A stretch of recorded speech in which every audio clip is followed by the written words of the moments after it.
మీ దగ్గర పంచపాలి ఉంది కదా, అందరూ గంధం పెట్టుకోండి. మీరు ఇందాక గంధం కలిపింది ఉంటే అందరు చేతిలోకి తీసుకోండి. చేతిలోకి తీసుకొని ఒకరికొకరు గంధం బొట్టు పెట్టుకొని గంధం మీద కుంకుమ కూడా అలంకారం చేసుకోండి ఒకరికొకరు.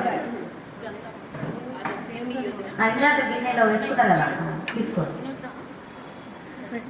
ఓం స్వస్తి న ఇంద్రో వృద్ధశ్రవాః స్వస్తి న పూషా విశ్వవేదాః స్వస్తి నస్తాక్షో వైష్ణవేమిః స్వస్తి నో బృహస్పతిర్దదాతు.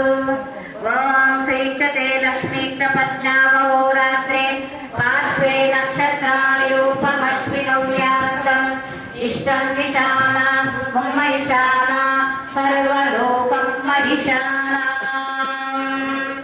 ఓం భద్రం కర్ణేభిः శృణుయామదేవాः భద్రం పశ్యేమాక్షభిర్యజత్రాः స్థిరైరంగైः సుష్ठुभागं स्वस्तनूभिर्वशेमहि देवहितं यदा